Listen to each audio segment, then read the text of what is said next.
राजकिशोर, आप सहमत हैं क्या कि जनरल कास्ट के साथ कोई शोषण नहीं होता, कोई टिप्पणियां नहीं की जाती, सिर्फ पीडीए के साथ ही गलत होता है? देखिए मानक, मुझे लगता है कि आपके इस सवाल के जवाब पे आऊं, लेकिन पहले तो मैं कहना चाहता हूं कि जब ये चर्चा होती है तो उसमें कुछ रेटोरिक्स होते हैं, कुछ भावावेश में आके कुछ थिएट्रिक्स फेंके जाते हैं टीवी चैनल्स पे आके। मुझे लगता है कि इससे बचना चाहिए। आपका जीवन जो है बिल्कुल खुली किताब की तरह, खासतौर से जब आप मीडिया में हैं या आप सार्वजनिक जीवन में हैं, तो आपका जो कृतित्व और व्यक्तित्व है वो उस पर आंका जाएगा। मेरा पहला आर्टिकल या जो पहला आलेख था जो छापा था, वो डॉक्टर राजेंद्र यादव ने छापा था, हंस पत्रिका थी। मुझे नहीं मालूम कि राजेंद्र यादव, अब यहां पर जब हम लोग इस तरीके की चर्चा करते हैं तो बड़ा अजीब लगता है। जब हम अपने पूर्वजों की बात करते हैं तो क्या ज्योतिबा फूले और डॉक्टर भीमराव अंबेडकर को हम अपने पूर्वजों से अलग रखेंगे? क्या भगवान बुद्ध को हम अपने पूर्वजों से अलग रखेंगे? जब आप राम, कृष्ण और गौतम की बात करेंगे तो क्या आप उससे अलग रखेंगे? दरअसल होता क्या है कि समय की धारा को देखकर तत्काल कुछ अतीत को तिरस्कार के चांटे और वर्तमान को जातिवाद के कांटे, ये जो परंपरा चलती चली आ रही, वो चाहे मानव गुप्ता हो, चाहे राजकिशोर तिवारी हो, XYZ कोई भी हो। बाकी राजनीतिक दलों के बीच में जो प्रतिद्वंदता चलती है, कोई कब किस तरीके से बात कर रहा, क्या कर रहा, मुझे उससे दिक्कत नहीं है।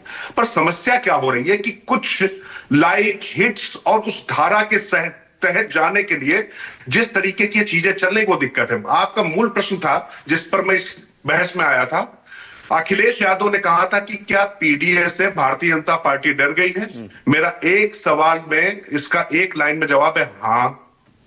जो अखिलेश यादव ने जो सवाल उठाए थे और जो राजनीति वो लेकर आए, इसका असर न सिर्फ उत्तर प्रदेश बल्कि भारतीय जनता पार्टी की राजनीति में दिखाई पड़ रहा है। और ये मुझे लगता है एक पत्रकार के तौर पर और एक राजनेता के तौर पर जो भी इस पैनल में बैठे, किसी को कोई आपत्ति नहीं हो सकती है। पर विषय जिस तरफ जा रहा, मैं फिर कह रहा हूं मानक जी, कौन किसको क्या कह रहा है मुझे आज तक नहीं मालूम। अभी बहुत अच्छी बात कही अपने समाजवादी पार्टी के प्रवक्ता ने, राजकुमार जी ने। उनके नाम में भी राज है, मेरे नाम में भी राज है। हमारे और उनकी भी तमाम चीजें होती रही। कमलेश्वर जी किस जाति के थे जो उनकी किताब का विमोचन करने आए थे?